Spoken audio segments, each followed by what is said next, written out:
नमस्कार मित्रांनो, मागेल त्याला सौर कृषी पंप या योजनेमध्ये अनेक शेतकऱ्यांनी यामध्ये आपला लाभार्थी हिस्सा भरलेला आहे। लाभार्थी हिस्सा भरल्याच्या नंतर ज्यांचे फॉर्म यामध्ये अप्रूव्ह झालेले आहेत तर अशा शेतकऱ्यांनी यामध्ये आपल्या कंपन्यांची निवड सुद्धा केलेली आहे। तर अजूनही काही शेतकरी वेंडर निवडण्याच्या प्रतीक्षेत आहेत, परंतु सध्या कंपन्यांचा स्टॉक संपल्यामुळे सध्या आपणास कंपनी निवड करण्याचे ऑप्शन तिथे दाखवले जात नाही। तर 6 तारखेच्या नंतर यामध्ये कंपन्या ॲड होऊ शकतात अशी परत एकदा एजंटकडून ही माहिती मिळत आहे। तर यामध्ये कंपन्या कधी पण ॲड होऊ शकतात त्याची अशी निश्चित तारीख नाही, तरी पण आपण या वेबसाईटला व्हिजिट देऊन आपले स्टेटस हे चेक करत राहायचे आहे। तर यामध्ये काही जणांचे फॉर्म अप्रूव्ह होत आहेत, काही जणांचे फॉर्म रिजेक्ट होत आहेत, तर काही जणांचे फॉर्म हे होल्डवर सुद्धा जात आहे।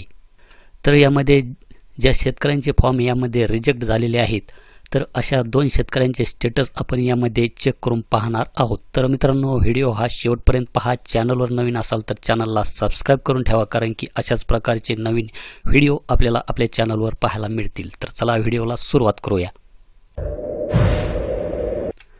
तर येथे बेनिफिशरी सर्व्हिसेसमध्ये ॲप्लिकेशन करंट स्टेटस सर्च या बटनावर क्लिक केल्याच्या नंतर मित्रांनो आपण पाहू शकतात की येथे करंट स्टेटसमध्ये A1 फॉर्म रिजेक्टेड, म्हणजे हा जो काही अर्ज आहे हा अर्ज येथे नाकारण्यात आलेला आहे। 3 HP पंप आहे आणि रिझन फॉर रिजेक्शन यामध्ये आपण पाहू शकतात की इम्प्रॉपर आधार कार्ड, म्हणजेच येथे अयोग्य आधार कार्ड। तर यामध्ये चुकीचे आधार कार्ड अपलोड केल्याच्या कारणामुळे हे जो काही फॉर्म आहे हा फॉर्म येथे रिजेक्ट करण्यात आलेला आहे। तर यामध्ये आपण पाठीमागे पाहिलं की बऱ्याच जणांचे फॉर्म हे 7/12 त्रुटीहून यामध्ये रिजेक्ट करण्यात आलेले होते, परंतु हा जो काही फॉर्म आहे हा आधार कार्ड अयोग्य असल्याच्या कारणाने येथे रिजेक्ट करण्यात आलेला आहे। त्यामुळे कोणत्याही एका चुकीमुळे शेतकऱ्यांचे फॉर्म यामध्ये रिजेक्ट होत आहे। तर हा जो काही रिजेक्ट झालेला अर्ज आहे तर या शेतकऱ्याला परत यामध्ये अर्ज करण्याची परवानगीही नाही। जर या शेतकऱ्याचा अर्ज यामध्ये जर होल्डमध्ये आला असता तर योग्य त्या कागदपत्राची पूर्तता करून हा फॉर्म परत आपल्याला रिअप्लाय करता आला असता, परंतु येथे अर्ज रिजेक्ट करण्यात आलेला आहे आणि येथे आपणास परत संधी मिळणार नाही आणि येथे नवीन अर्ज करण्यासाठी सुद्धा येथे ऑप्शन दाखवले जात नाहीत। आपण जर परत येथे आधार कार्ड क्रमांक टाकून फॉर्म भरण्याचा प्रयत्न केला तर अगोदरच आपली नोंदणी झालेली आहे अशी तेथे माहिती ही दाखवली जाणार आहे। तर अशाच प्रकारे मित्रांनो मी एका दुसऱ्या शेतकऱ्याचे स्टेटस येथे तुम्हाला चेक करून दाखवतो।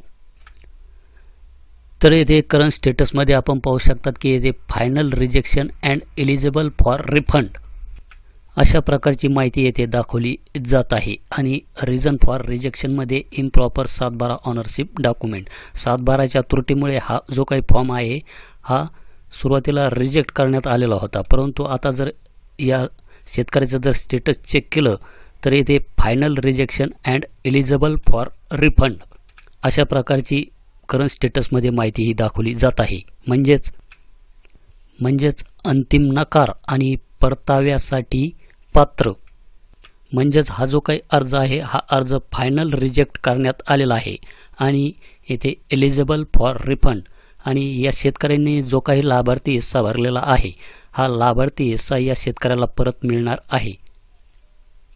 परंतु हा जो काही लाभार्थी हिस्सा आहे हा लाभार्थी हिस्सा आपल्या परत बँक अकाउंटमध्ये घेण्यासाठी येथे कसल्याही प्रकारचे ऑप्शन येथे पाहायला मिळत नाही। तर येथे ॲप्लिकेशन स्टेटसमध्ये तशा प्रकारचे ऑप्शनसुद्धा यामध्ये जोडण्यात आलेले नाही, परंतु या शेतकऱ्याला यांनी जे काही रक्कम भरलेली असेल 3 HP ही रक्कम या शेतकऱ्याला परत मिळणार आहे। आणि आपण अगोदरच्या स्टेटसमध्ये पाहिलं की तिथे आपण पाहिलं की A1 फॉर्म रिजेक्टेड, तिथे रिफंड करण्यासाठी ऑप्शन हे दाखवले जात नव्हते, परंतु या स्टेटसमध्ये आपणास तशा प्रकारचे ऑप्शन हे पाहायला मिळत आहेत।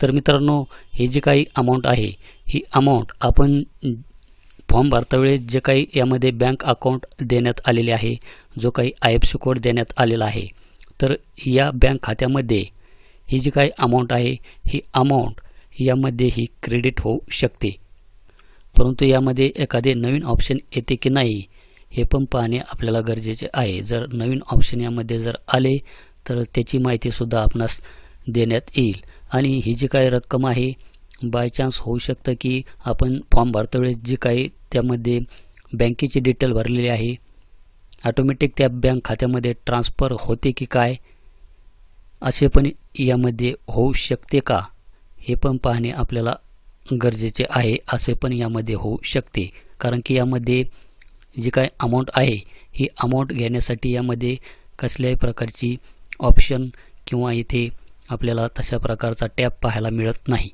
तर यामध्ये मित्रांनो बऱ्याच चुका यामध्ये अशा झालेल्या आहेत की काही बँकेचे जे काही IFSC कोड आहे हे IFSC कोड यामध्ये धरत नाही. तर यामध्ये काही महाराष्ट्र ग्रामीण बँक, HDFC बँक, कधीकधी SBIचे जे काही IFSC कोड आहे ते IFSC कोडसुद्धा यामध्ये फॉर्म भरता वेळेस हे धरीत नव्हते, परंतु बऱ्याच जणांनी दुसऱ्या बँकेचे IFSC कोड टाकलेले आहे, अकाउंट नंबर आपला टाकलेला आहे.